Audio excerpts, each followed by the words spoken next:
there are more people kind of joining. Patrick's. All right, good afternoon. Dmitris, Patrick's, I see all, well, Patrick's is joining. Dmitris, I hope you are with us and you hear me well. Yes, it's okay. All right. Well, my name is Inguna Romanova, and I'm the head of the language department here at RISEBA University. But today I'm going to talk about some security issues related to the current events happened in RISEBA and about security situation in general. And you might wonder why the head of language department is delivering security issues, but well, since RISEBA is my second career, the first one being very much related to national and international security. That's why I'm dealing with those issues as well. So this is not a secret, and we all are very well aware of the fact that the global security environment has changed recently, and it is becoming more contested, complex, and interconnected as armed conflicts, civil wars re-emerge even on European Union's neighborhood. Consequently, new unconventional security threats have emerged or grown stronger, including cyber attacks, terrorism, hybrid threats, disinformation, artificial intelligence, etc. And since there is a strong link between what happens outside of the European Union's borders and security within Europe, also Latvia faces all the previously mentioned threats. And well, let me share the screen. Ladies, am I able to share the screen? Laura, Anta? Second. Yes, just a second. I believe I can. Yes, I can. Right. So concerning everything previously mentioned, so we will very shortly touch upon the current situation in the world, in our country, and RISEBA as well. Possible threats that we as higher educational institution may face, and how to act in the emergency situation, what to do in it. Well, and the actions of the Russian Federation have significantly worsened the security within the Euro-Atlantic area and have created, unfortunately, long-term effects on the national security of Republic of Latvia. Also, we, as inhabitants, as the organization in Latvia, are facing previously mentioned threats. Also, besides previously mentioned ones, also threats to national security caused by international terrorism and its consequences have increased. Although according to the State Security Service, we are still on green, or the threat level concerning the terrorism is low. So we won't touch upon the terrorism a lot today. But cyber threats continue to grow and are considered to be significant threats to national security. And unfortunately, cyber threats have a close connection with political, economic, military, and social events, and the geopolitical situation in general. If we touch upon hybrid threat, and this term refers to an action conducted by state or non-state actors whose goal is to undermine or harm a target by influencing its decision-making at the local, regional, state, or institutional level. And hybrid threat actions include disinformation, critical infrastructure disturbances or attacks, cyber operations, and different forms of criminal activities. And this is the place where RISEBA comes into play. because also our school, as well as other higher educational institutions and organizations, have faced a hybrid threat, namely bomb threat letter received via email repeatedly. To recap the situation very shortly, so what happened and why we are meeting in meetings like this. RISEBA has received a bomb threat letter repeatedly, and preventive actions were taken immediately. That testifies the good safety culture at our organization in general. And the students and employees were evacuated from the premises. The State Security Service and State Police were informed. State Police experts and counterterrorism unit was with sniffing dog and bomb detectors arrived to check the premises.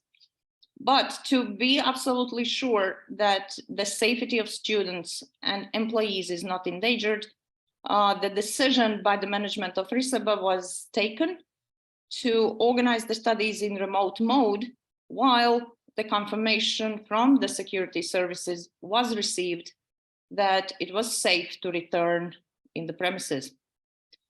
Also, what else has been done concerning the security of RISEBA students and employees? Well, the working group was established that has been developing the safety guidelines and safety strategy of our university. And all this is being done in close cooperation with the state security services. Besides that, informative meetings with all academic and administrative staff, students are organized to inform and remind how to act in the emergency situation and what we as individuals can do to ensure our own safety and university safety in general. Well, and it concerns the possible threats that we may face within the security, within the context of security situation in our country and Europe right now. Well, if we talk about the possible threats that we as a higher educational institution may face, first of all, it must be understood that threat is all around us. Starting from our home, when we leave the home, when we are at work, etc. That's why to claim that there is no threat at some point is not appropriate thing. That's why also security services, they do not use the term there is no threat whatsoever. We use the term threat level is low, right? And there are three colors used concerning the possible threat: green, orange, and red. And right now, according to the security services, we are still on green, which means that threat level is low. What concerns the possible threats that we may face? First of all, of course, it's a cyber threat.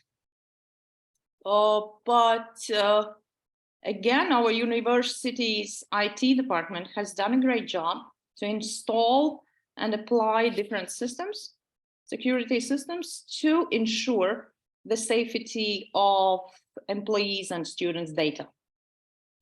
Cyber threat, as we all know, and there are a lot of seminars and different discussions around there.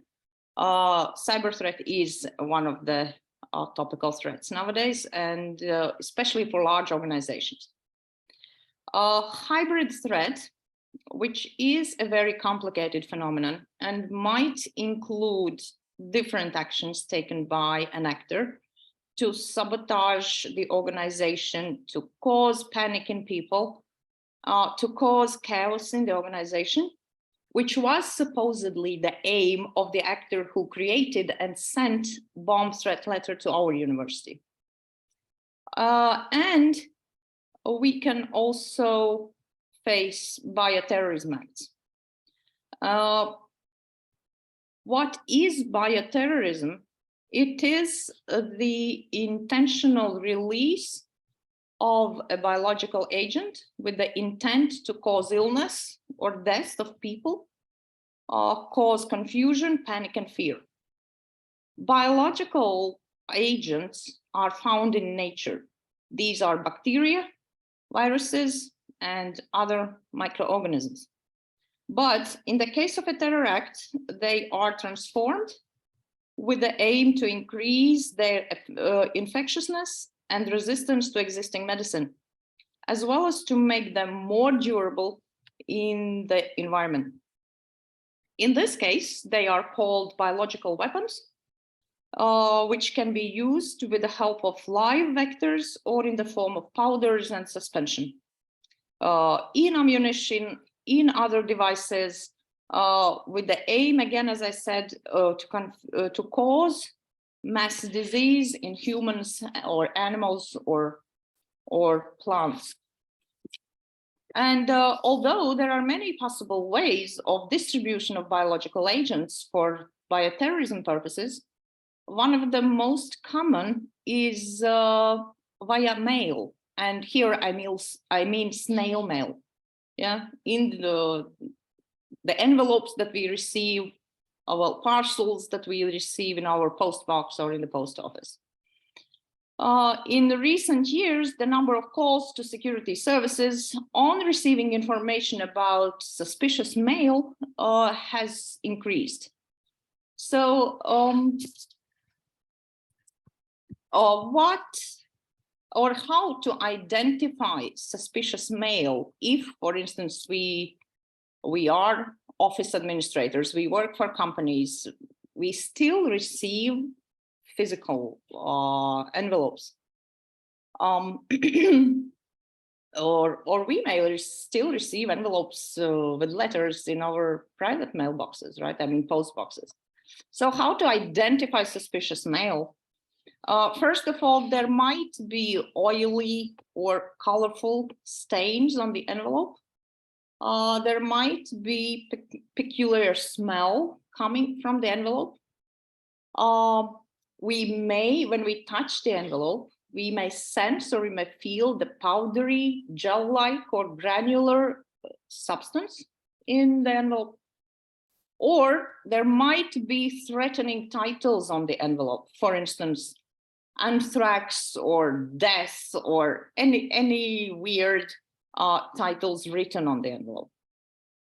What do we do if the suspicious letter or parcel has been sent to our company or organization or office, or we receive one in our post box? First of all, well, we do not touch the envelope or parcel. But if we, well, of course, it is difficult not to touch it, well, unless we've taken it and we notice the oily stains on the envelope, then we definitely do not open it. We also try not to move the envelope or parcel to another place.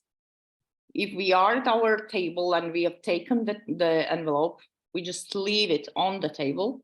We do not take it to the boss's office, or we do not take it to our colleague's table. So we leave the envelope on our table. We definitely do not open it, and we do not touch the suspicious material. Immediately we call emergency number 112. We close all the windows and doors in the office or area where we are and leave the room. We switch off the air conditioning system, if there is one, and it is done in order to prevent the material which is in the envelope. For instance, if the spores are there or some powder-like substance, we prevent it from getting into air conditioning system, thus spreading throughout the building.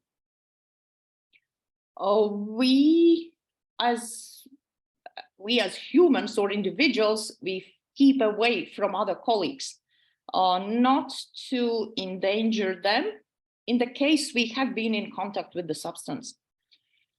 We do not clean or collect the substance if it has spilled from the envelope.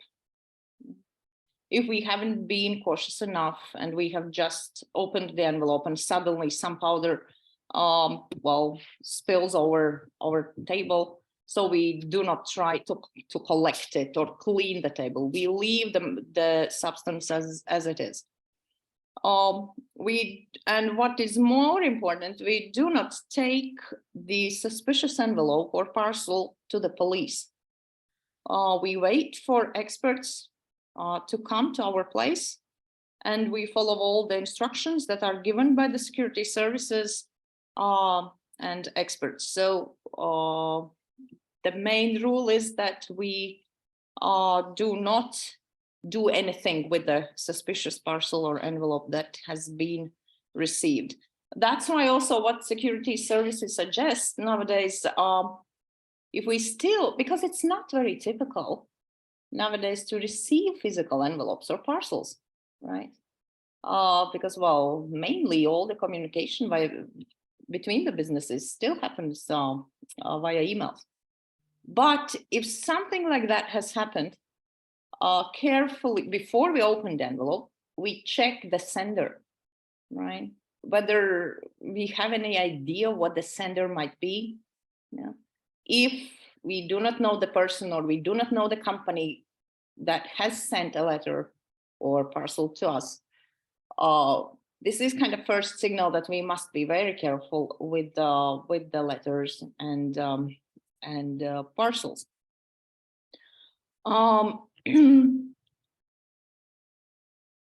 So these might be, this is a bit about speculation, but these three might be the possible threats as what we can face as the organization and as a higher educational institution, and of course as an individual.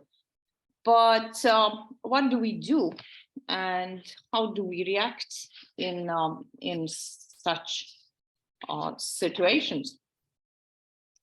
They're actually in a critical situation or an emergency situation.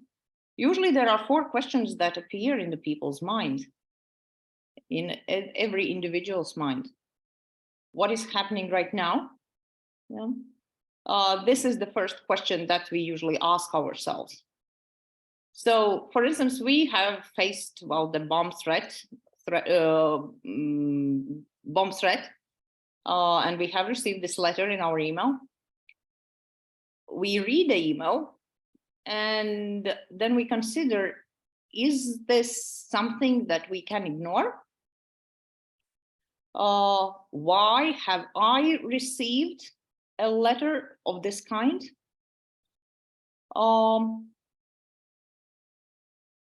And at this point, probably, I want to bring to your attention that, unfortunately, nowadays, every threat must be taken seriously. Of course, the first idea that comes into our mind when we open the email, like of this character, that somebody is threatening us or promising to explode our house, or in this case, our building. Of course, the first thing that comes into mind is, well, somebody's playing a bad joke on me. Yeah. Or, this shouldn't be true, it's a fake. But because of the change in the security situation in general, and because of the historical experience of ours, so far we have lived in a relevantly peaceful environment. All right, some countries in Europe were more threatened by the terrorism, for instance, or civil riots, or terrorism mainly, here in Europe. Then nowadays the situation has changed, and we must be aware of all those possible threats that we, as organizations and countries, we may meet. And that's why I'm repeating myself, every single threat should be taken seriously. And approach or idea of fake joke or bad joke is not a good thing. And we definitely cannot ignore neither letters nor any other signals that might threaten our security. Concerning the bad joke, right? We should always consider whether do we play such bad jokes on our colleagues or on people around us of this character. Definitely we don't. So it means that this is something extraordinary and something that we must pay a special attention to. Then we might want to ask the question, what are the reasons for this situation to develop? Does anybody want to do harm to me or my organization? Probably yes. Does anybody want to cause panic into me and do something what aggressor wants me to do or influence my regular course of action? Yes, probably. Yeah. These might be the reasons why the threat is there, why for instance, the bomb threat letter is being sent. Then we definitely consider what is the possible result of this situation. Bomb explosion, a lot of deaths around. And the next one is, am I ready to act? What I'm going to do in this situation. And first of all, this is the main question. Am I ready to act and am I ready to do something? And what am I going to do? What am I doing in this situation? And the first important issue is to keep the role. And what I mean by saying this, that we all have different roles depending on the situation. Yeah. We are students, we are professors. Probably in the first part of the day, we are students, and in the second part of the day, we are office administrators. So these are the different roles. But in the emergency situation, it is very important to keep to the role which we take in that particular situation. If I'm a student and the alarm goes on, and I must leave the premises, then I definitely in my mind do not change the role and do not start to act like an expert in the security, for instance. Yeah. I do not interpret the instructions. And that is important to understand. Or I have received a threat letter in my, personal email. And I know that if I receive the email like this, I must report to the state police. But then I decide now I change a role. And again, I will take initiative and I will start to communicate with the sender, which is absolutely wrong approach. Yeah. This is the first rule, to keep the role that we are at in that particular situation, especially what concerns the security. Because, people have the tendency to interpret the things. It might be fake. Oh, my friend in his office, they had similar situation. Nothing happened. They also received the envelope full of some substance, but they checked it was just washing powder. Yes, that might be like that. Yeah. But we do all this at the expense of security. So we cannot take those risks. That's why keeping role is very important. What concerns the control? Again, we can talk about the control from different aspects. First of all, in the case of emergency or any unusual situation, we keep, first of all, or we try to control ourselves. We try to control our emotions. Definitely, it's easy to say, difficult to do. But that's the first thing. And control refers not only to our personality, to our emotions, but also to the situation. In any extraordinary or unusual situation, we have to also observe and control the situation. What is going on? What will be the further actions taken? So we follow the instructions given by the expertise, given by the specialists, but at the same time, we still keep observing what is going on, how my course of action will be affected by all the actions that are being carried out. And definitely the information. Information is a valuable, and not only a valuable, it's very essential part of any situation, not only emergency one, but also, but definitely while we are talking about the safety. So it is one of the ways how we can ensure our own and the organization's safety. For instance, it is in our situation, it is very important to inform those who are in charge for any suspicious actions, any suspicious objects, or any suspicious people, what we might notice in the premises of RISEBA, for instance.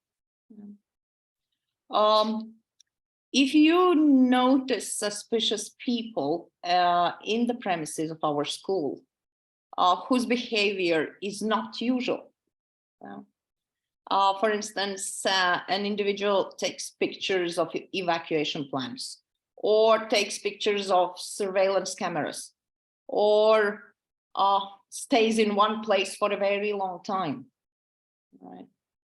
So it is worth paying attention to a person like this. It doesn't necessarily mean that when we see somebody staying somewhere in the hallway for a couple of minutes, well, it's obvious person might wait for somebody. But if he or she is there at the beginning of the lecture, and then the lecture ends and we go out of our classrooms and the person is still there, then probably it is worth, not probably, I cannot use the word probably, it is worth informing people at the info desk, well, that there is somebody in the hallway staying for a very long time. Probably he or she should be checked on.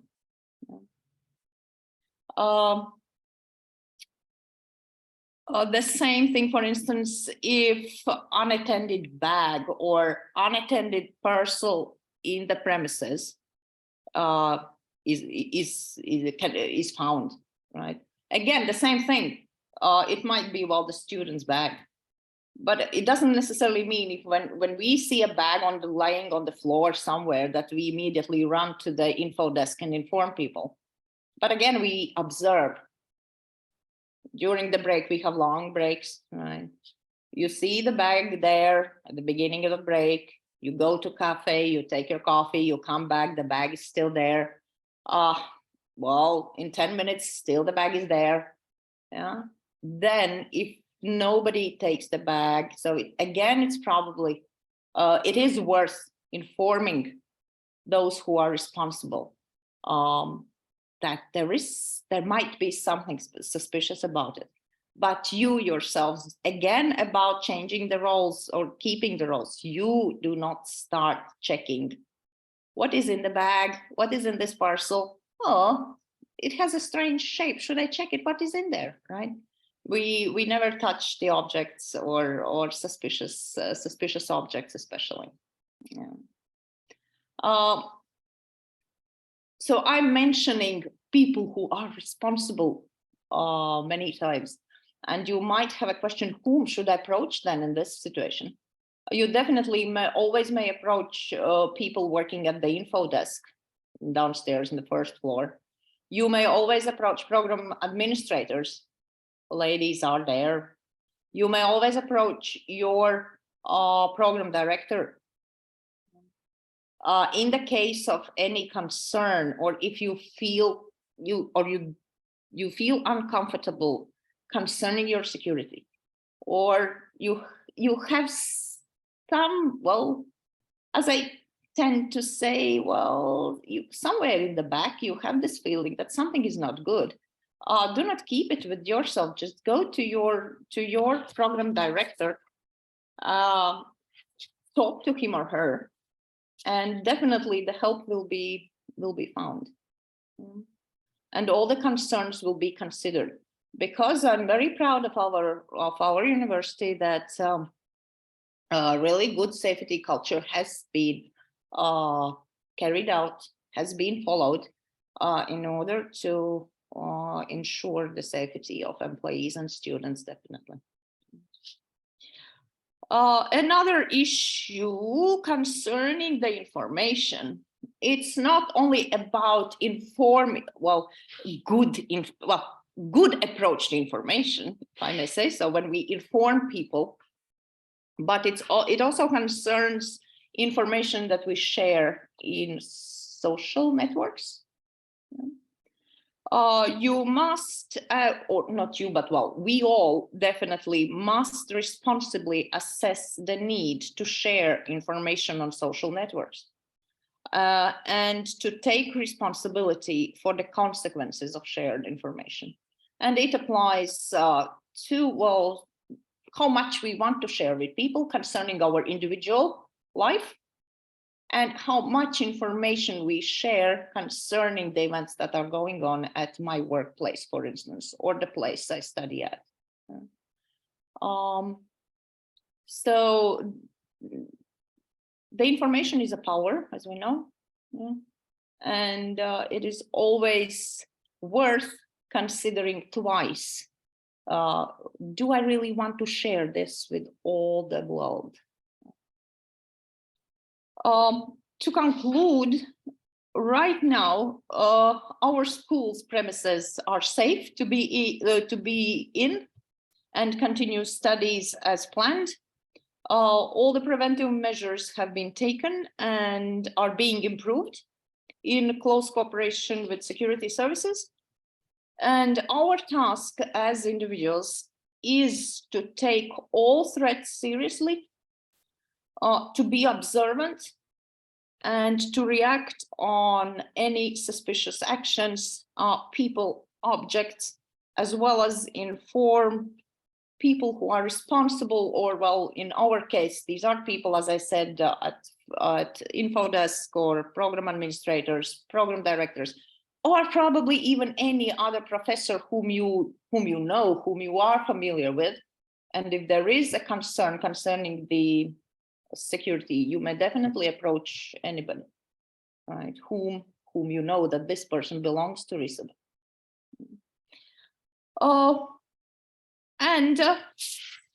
Well, in the case, what do we do in the case of emergency when the alarm goes off? Yeah. So like we had it 2 weeks ago and this week as well, a week ago and this week as well, right? We definitely, first of all, the first rule is to stay calm, do not panic. We follow the instructions. In this case, when the alarm goes off, it definitely means we have to leave the premises. And so we do that without any interpretation, without any idea in the head, well, it's a fake, and well, I better do not leave the premises. Yeah.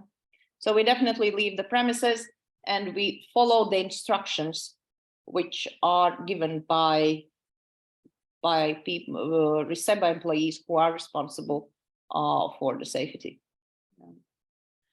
Definitely we continue informing people. Yeah. We should also keep, when we are safe, we ourselves in the emergency situation, people have to be pretty selfish. because this is the rule.